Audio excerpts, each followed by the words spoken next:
श्री दुर्गा स्तोत्र महामन्त्रस्य हिमवान् ऋषिः अनुष्ठुप् छन्दः दुर्गा भगवती देवता श्री दुर्गा प्रसाद सिद्ध्यर्थे जपे विनियोगः। ध्यानम् ॐ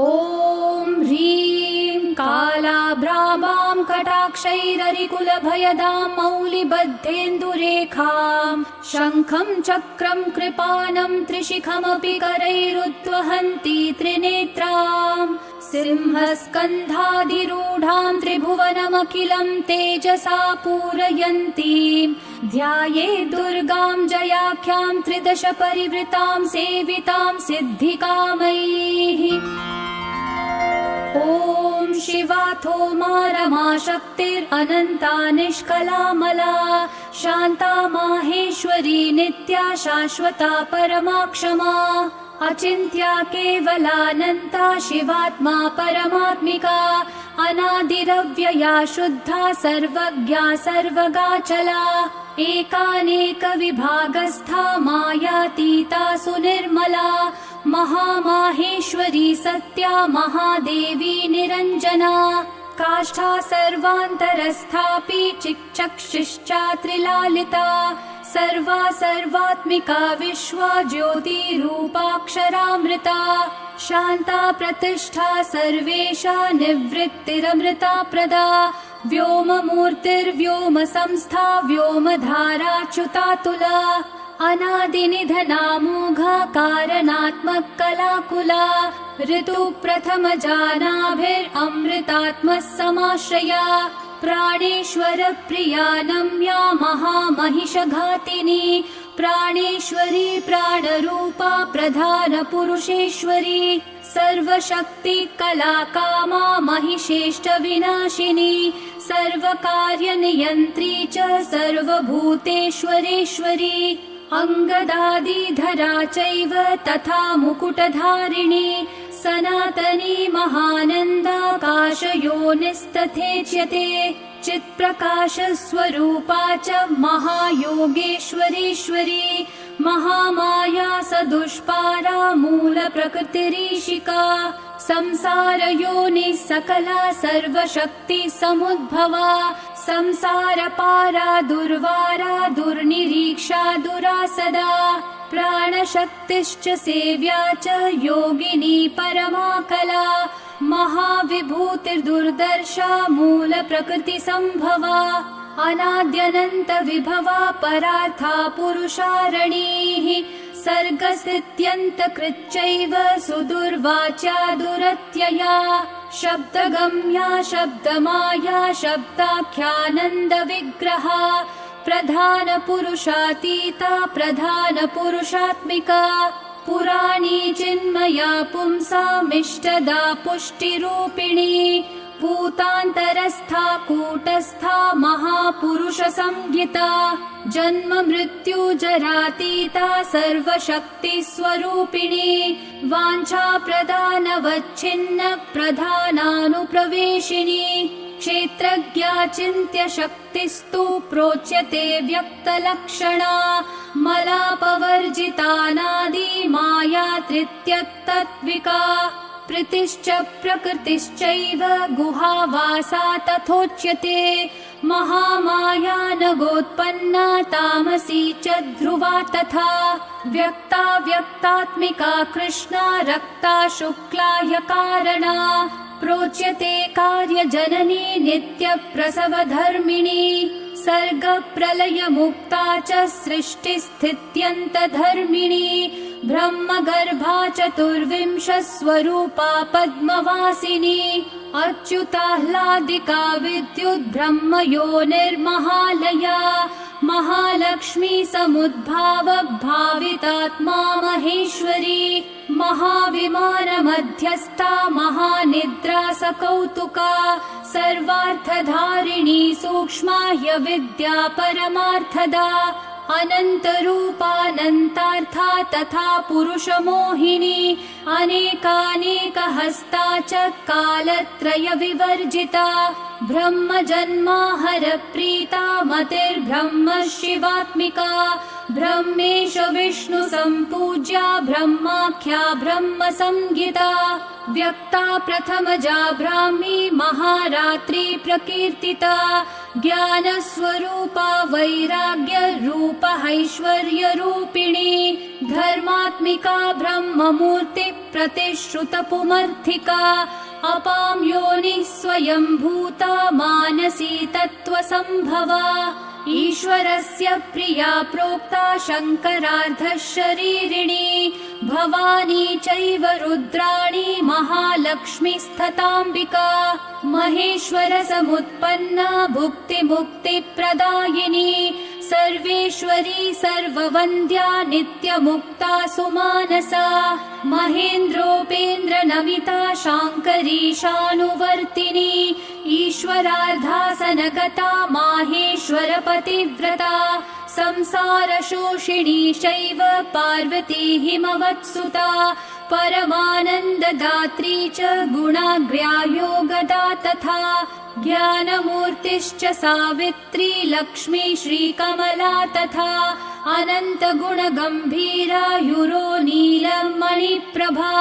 सरोजनिलया गङ्गा योगिध्येया सुरार्दिनी सरस्वती सर्वविद्या जगज्येष्ठा सुमङ्गला वाग्देवी वरदा वर्या कीर्ति सर्वार्थसाधिका वागीश्वरी ब्रह्मविद्या महाविद्या सुशोभना ग्राह्य विद्या वेद विद्या धर्म विद्यात्मभाविता स्वाहा विश्वम्भरा सिद्धिः साध्या मेधा धृतिः कृतिः सुनीतिः संस्कृतिश्चैव कीर्तिता नरवाहिनी पूजा विभाविनी सौम्या भोग्य भाग्भोगदायिनी शोभावती शाङ्करी च लोला माला विभूषिता परमेष्ठी प्रिया चैव त्रिलोकी सुन्दरी मता नन्दा सन्ध्या कामधात्री महादेवी सुसात्विका महामहिषदर्पग्नि पद्ममाला गहारिणी विचित्रमुकुटा रामा कामदाता प्रकीर्तिता पीताम्बरधरा दिव्य विभूषण विभूषिता दिव्याख्या सोमवदना जगत् संसृष्टिवर्जिता निर्यन्त्रा यन्त्रवाहस्था नन्दिनी रुद्रकालिका आदित्यवर्णा कौमारी मयूरवरवाहिनी पद्मासनगता गौरी महाकाली सुरार्चिता अदितिर्नियता रौद्री पद्मगर्भा विवाहना विरूपाक्षा केशिवाहा गुहापुरनिवासिनी महाफला नवद्याङ्गी कामरूपा सरिद्वरा भास्वद्रूपा मुक्तिदात्री प्रणतक्लेशभञ्जना कौशिकी गोमिनी रात्रिस्त्रितशारि विनाशिनी बहुरूपा सुरूपा च विरूपा रूपवर्जिता भक्तातिशमना भव्या भवभाव विनाशिनी सर्वज्ञानपरिताङ्गी सर्वासुरविमर्दिका पिकस्वनी सामगीता भवाङ्कनिलया प्रिया दीक्षा विद्याधरी दीप्ता महेन्द्राहितपातिनी सर्वदेवमया दक्षा समुद्रान्तरवासिनी अकलङ्का निराधारा नित्यसिद्धा निरामया कामधेनु बृहद्गर्भा धीमती मौननाशिनी निस्सङ्कल्पा निरातङ्का विनया विनयप्रदा ज्वालामाला सहस्राढ्या देवदेवी मनोमया सुभगा सुविशुद्धा च वसुदेव समुद्भवा महेन्द्रोपेन्द्र भगिनी भक्तिगम्या परावरा ज्ञानज्ञेया परातीता वेदान्त विषया मतिः दक्षिणादाहिका दह्या सर्वभूत हृदि स्थिता योगमाया विभागज्ञा महामोहा गरीयसी सन्ध्या सर्वसमुद्भूता ब्रह्मवृक्षा श्रियादितिः बीजाङ्कुरसमुद्भूता महाशक्तिर्महामतिः ख्यातिप्रज्ञावती संज्ञा महाभोगीन्द्रशायिनी हींकृतिः शङ्करी शान्तिर्गन्धर्वगणसेविता वैश्वानरी महाशूला देवसेना भवप्रिया महारात्री परानन्दा शचिदुःस्वप्ननाशिनी ईढ्या जया जगद्धात्री दुर्विज्ञेया सुरूपिणी गुहाम्बिका गणोत्पन्ना महापीठा मरुत्सुता हव्यवाहा भवानन्दा जगद्योनि प्रकीर्तिता जगन्माता जगन्मृत्युर्जरातीता च बुद्धिदा सिद्धिदात्री रत्नगर्भा रत्नगर्भाश्रया परा दैत्यहन्त्री स्वेष्टदात्री मङ्गलैकसुविग्रहा पुरुषान्तर्गता चैव समाधिस्था तपस्विनी दिवि स्थिता त्रिनेत्रा च सर्वेन्द्रियमनाधृतिः सर्वभूतहृदि स्था च तथा संसारतारिणी वेद्या ब्रह्म विवेद्या च महालीला प्रकीर्तिता ब्राह्मणी बृहती ब्राह्मी ब्रह्मभूतागहारिणी हिरण्मयी महादात्री संसार परिवर्तिका सुमालिनी सुरूपा च भास्विनी धारिणी तथा उन्मूलिनी सर्वसभा सर्वप्रत्यय साक्षिणी सुसौम्या चन्द्रवदना ताण्डवासक्तमानसा सत्त्वशुद्धीकरी शुद्धा मलत्रय विनाशिनी जगत्त्रयी जगन्मूर्तिस्त्रिमूर्तिरमृताश्रया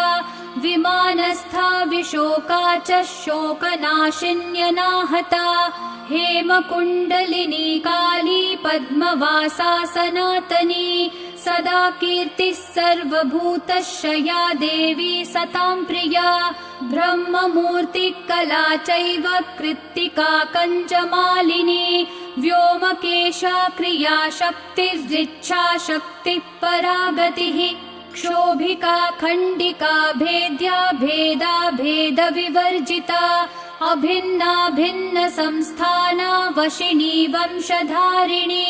गुह्य शक्तिर्गुह्य तत्त्वा सर्वदा सर्वतोमुखी भगिनी च निराधारा निराहारा प्रकीर्तिता निरङ्कुशपदोद्भूता चक्रहस्ता विशोधिका सद्विणी पद्मसंभेदकारिणी परिकीर्तिता परावरविधानज्ञा महापुरुषपूर्वजा परावरज्ञा विद्या च विद्युज्जिह्वाजिताश्रया विद्यामयी सहस्राक्षी सहस्रवदनात्मजा सहस्ररश्मि सत्त्वस्था महेश्वरपदाश्रया ज्वालिनी सन्मया व्याप्ता चिन्मया पद्मभेदिका महाश्रया महामन्त्रा महादेव मनोरमा व्योमलक्ष्मी सिंहरथा चेकितानामितप्रभा विश्वेश्वरी भगवती सकला कालहारिणी सर्ववेद्या सर्वभद्रा गुह्या दूढा गुहारणी प्रलया योगधात्री च गंगा विश्वेश्वरी तथा कामदा कनका कान्ता कञ्जगर्भप्रभा तथा पुण्यदा कालकेशा च भोक्त्री पुष्करिणी तथा सुरेश्वरी भूतिदात्री भूतिभूषा प्रकीर्तिता पञ्चब्रह्म समुत्पन्ना परमार्थार्थविग्रहा वर्णोदया भानुमूर्तिर्वाग्विगेया मनोजवा मनोहरा महोरस्का तामसी वेदरूपिणी वेदशक्तिर्वेदमाता वेदविद्या प्रकाशिनी योगेश्वरेश्वरी माया महाशक्तिर्महामयी विश्वान्तस्था वियन्मूर्तिर्भार्गवी सुरसुन्दरी सुरभिर्नन्दिनी विद्यानन्द गोपतनुद्भवा भारती परमानन्दा परावर विभेदिका सर्वप्रहरणोपेता काम्या कामेश्वरेश्वरी अनन्तानन्द विभवा हृल्लेखा कनकप्रभा कूष्माण्डा धनरत्नाढ्या सुगन्धा गन्धदायिनी त्रिविक्रमपदोद्भूता चतुरास्या शिवोदया सुदुर्लभा धनाध्यक्षा धन्या पिङ्गललोचना शान्ता प्रभास्वरूपा च पङ्कजायतलोचना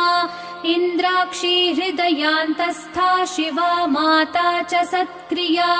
गिरिजा च सुगूढा च नित्यपुष्टा निरन्तरा दुर्गा कात्यायनी चण्डी चन्द्रिका कान्तविग्रहा हिरण्यवर्णा जगति जगद्यन्त्रप्रवर्तिका मन्दराद्रि निवासा च शारदा स्वर्णमालिनी रत्नमाला रत्नगर्भा व्युष्टिर्विश्वप्रमाथिनी पद्मानन्दा पद्मनिभा नित्यपुष्टा कृतोद्भवा नारायणी दुष्टशिक्षा सूर्यमाता वृषप्रिया महेन्द्रभगिनी सत्या सत्यभाषा सुकोमला वामा च पञ्चतपसां वरदात्री प्रकीर्तिता वाच्यवर्णेश्वरी विद्या दुर्जया दुरतिक्रमा कालरात्रिर्महावेगा वीरभद्रप्रिया हिता भद्रकाली जगन्माता भक्तानां भद्रदायिनी कराला पिङ्गलाकारा कामभेत्री महामनाः यशस्विनी यशोदा च षडध्वपरिवर्तिका शङ्खिनी पद्मिनी सङ्ख्या साङ्ख्ययोगप्रवर्तिका चैत्रादिवत्सरारूढा जगत्सम्पूर्णी द्रजा शुम्भग्नि खेचराराध्या कम्बुग्रीवा बलीडिता खगारूढा महेश्वर्य सुपद्मनिलया तथा विरक्ता गरुडस्था च जगति हृद्गुहाश्रया शुम्भादिमथना भक्तः हृद्गह्वरनिवासिनी जगत्त्रयारणी सिद्धः सङ्कल्पा कामदा तथा सर्वविज्ञानदात्री च नल्पकल्मषहारिणी सकलोपनिषद्गम्या दुष्टदुष्प्रेक्ष्य सत्तमा सद्वृता लोकसंव्याप्ता तुष्टिः पुष्टिः क्रियावती विश्वामरेश्वरी चैव भुक्तिमुक्तिप्रदायिनी शिवाधृता लोहिताक्षी सर्पमाला विभूषणा निरानन्दा त्रिशूलासी धनुर्बाणाधिधारिणी अशेषध्येयमूर्तिश्च देवतानां च देवता वराम्बिका गिरे पुत्री निशुम्भविनिपातिनी सुवर्णा स्वर्णलसितानन्तवर्णा सदा धृता शाङ्करी शान्तहृदया अहोरात्रविधायिका विश्वगोप्त्री गूढरूपा गुणपूर्णा च गार्ग्यजा गौरी शाकम्भरी सत्यसन्धा सन्ध्यात्रयी धृता सर्वपापविनिर्मुक्ता सर्वबन्धविवर्जिता साङ्ख्ययोगः समाख्याता अप्रमेया मुनीडिता विशुद्धसुकुलोद्भूता बिन्दुनादः समाधृता शम्भुवामाङ्कगा चैव शशितुल्यनिभानना वनमाला विराजन्ती अनन्तशयनाधृता नरनारायणोद्भूता नारसिंही प्रकीर्तिता दैत्यप्रमाथिनी शङ्खचक्रपद्मगदाधरा सङ्कर्षणः समुत्पन्ना अम्बिका सज्जनाश्रया सुवृता सुन्दरी चैव धर्मकामार्थदायिनी मोक्षदा भक्तिनिलया पुराणपुरुषाधृता महाविभूतिदाराध्या सरोजनिलया समा अष्टादशभुजानादिर्निलोत्पलदलाक्षिणी सर्वशक्तिः समारूढा धर्मविवर्जिता वैराग्यज्ञाननिरता निरालोका निरिन्द्रिया विचित्रगहनाधारा शाश्वतस्थानवासिनी ज्ञानेश्वरी पीतचेला वेदाङ्गपारगा मनस्विनी मन्युमाता महामन्युः समुद्भवा अमन्युरमृता स्वादा पुरन्दर परिष्टुता अशोच्या भिन्न विषया हिरण्यरजत प्रिया हिरण्यजननी भीमा हेमाभरणभूषिता विभ्राजमाना दुर्गेया ज्योतिष्टोमफलप्रदा महानिद्रा समुत्पत्तिरनिन्द्रा सत्यदेवता दीर्घा ककुद्मिनी पिङ्गज्जटाधारा मनोज्ञधीः महाश्रया रमोत्पन्ना तमः पारे प्रतिष्ठिता त्रितत्त्वमाता त्रिविधा सुसूक्ष्मा पद्मसंश्रया शान्त्यतीतः कलातीतः विकारा श्वेतचेलिका चित्रमाया शिवज्ञानस्वरूपा दैत्यमाथिनी काश्यपी कालसर्पा भवेणिका शास्त्रयोनिका त्रयी मूर्तिक्रिया मूर्तिश्चतुर्वर्गा च दर्शिनी नारायणी नरोत्पन्ना कौमुदी कान्तिधारिणी कौशिकी ललिता लीला परावर विभाविनी वरेण्य अद्भुतं महाम्या वडवा वामलोचना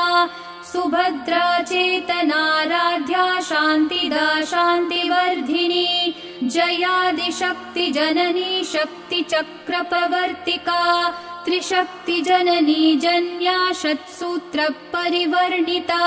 सुधौतः कर्मणाराध्या युगान्तदहनात्मिका संकर्षिणी जगद्धात्री कामयोनि किरीटिनी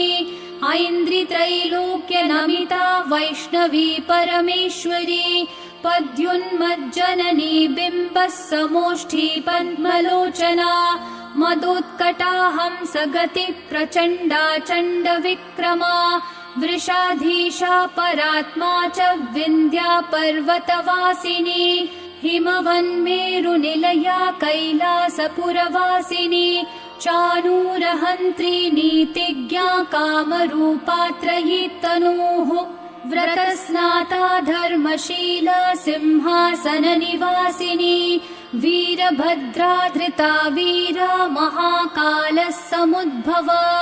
विद्याधरार्चिता सिद्धः साध्याराधितपादुका श्रद्धात्मिका पावनी च मोहिनी अचलात्मिका महाद्भुता वारिजाक्षी सिंहवाहनगामिनी मनिषिणी सुधावाणी वीणावादनतत्परा श्वेतवाहनि सेव्या च लसन्मतिररुन्धती हिरण्याक्षी तथा चैव महानन्दप्रदायिनी वसुप्रभा सुमाल्याप्त कन्धरा पङ्कजानना परावरावरारोहा सहस्रनयनार्चिता श्रीरूपा श्रीमती श्रेष्ठा शिवनाम्नी शिवप्रिया श्रीप्रदाश्रितकल्याणा श्रीधरार्धशरीरिणी श्रीकलानन्तदृष्टिश्च यक्षुत्रारातिसूदनी रक्तबीजनिहन्त्री च दैत्यसङ्गविमर्दिनी सिंहारूढा सिंहिकास्या दैत्यशोणितपायिनी सुकीर्ति सहिता छिन्नः संशया रसवेदिनी गुणाभिरामा नागारि वाहना निर्जरार्चिता नित्योदिता स्वयं ज्योतिः स्वर्णकाया प्रकीर्तिता वज्रदण्डाङ्किता चैव तथा मृतसञ्जीविनी वज्रच्छन्ना देवदेवी वरवज्रस्वविग्रहा माङ्गल्या मङ्गलात्मा च मालिनी माल्यधारिणी गन्धर्वी तरुणी चान्द्री खड्गायुधधरा तथा सौदामिनी प्रजानन्दा तथा प्रोक्ता भृगुद्भवा एकानङ्गा च शास्त्रार्थ कुशला धर्मचारिणी धर्म सर्वस्ववाहा च धर्मा धर्म विनिश्चया धर्मशक्तिर्धर्ममया धार्मिकानां शिवप्रदा विधर्मा विश्वधर्मज्ञा धर्मार्थान्तरविग्रहा धर्मवर्ष्मा धर्मपूर्वा धर्मपारङ्गतान्तरा धर्मोपदेष्ट्री धर्मात्मा धर्मगम्या धराधरा कपालिनी शाकलिनी कलाकलितविग्रहा सर्वशक्ति विमुक्ता च कर्णिकारधराक्षरा कंसप्राणहरा चैव युगधर्मधरा तथा युगप्रवर्तिका प्रोक्ता त्रिसन्ध्याध्येयविग्रहा स्वर्गापवर्गदात्री च तथा प्रत्यक्षदेवता आदित्या दिव्यगन्धा च दिवाकरनिभप्रभा पद्मासनगता प्रोक्ता खड्गबाणशरासना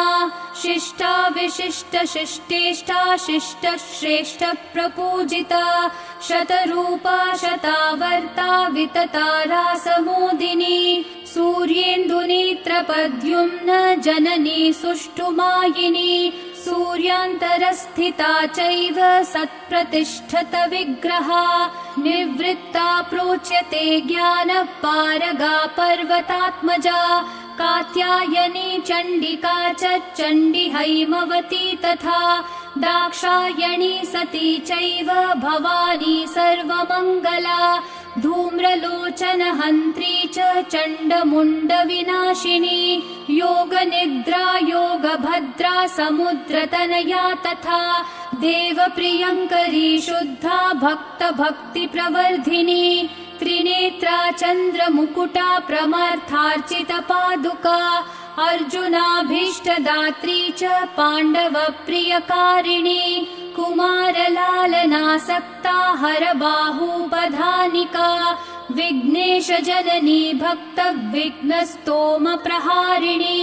सुस्मितेन्दुमुखी नम्या जया प्रियसखी तथा अनादिनिधना प्रेष्ठा चित्रमाल्यानुलेपना कोटिचन्द्रप्रतीकाशा कूटजालप्रमाथिनी कृत्या प्रहारिणी चैव मारणोच्चाटनी तथा सुरासुरपवन्द्याङ्घ्रिर्मोहङ्घ्री ज्ञानदायिनी षड्वैरी निग्रहकरी वैरिविद्राविणी तथा भूतसेव्या भूतदात्री भूतपीडा विमर्दिका नारदस्तुतचारित्रा वरदेशा वरप्रदा वामदेवस्तुता चैव कामदा सोमशेखरा दिक्पालसेविता भव्या भामिनी भावदायिनी स्त्रीसौभाग्यप्रदात्री च भोगदारोगनाशिनी व्योमगा भूमिगा चैव मुनिपूज्यपदाम्बुजा वनदुर्गा च दुर्बाधा महादुर्गा प्रकीर्तिता इतीदं कीर्तिदं भद्रद्दुर्गा नाम सहस्रकम् त्रिसन्ध्यं यः पठेत् नित्यं तस्य लक्ष्मी स्थिरा भवेत् ग्रहभूतपिशाचादि पीडा नश्यत्य संशयम् बालग्रहादिपीडाया शान्तिर्भवति कीर्तनात् मारिकादिमहारोगे पठतां सौख्यदं नृणाम् व्यवहारे च जयदं शत्रुबाधानिवारकम् दम्पत्यो कलहे प्राप्ते मिथप्रेमाभिवर्धकम् आयुरारोग्यदं पुंसां सर्वसम्पत्प्रदायकम् विद्याभिवर्धकं नित्यं पठतामर्थसाधकम् शुभदं शुभकार्येषु पठतां शृणुतामपि। ॐ श्री दुर्गा सहस्रनामस्तोत्रम् सम्पूर्णम्।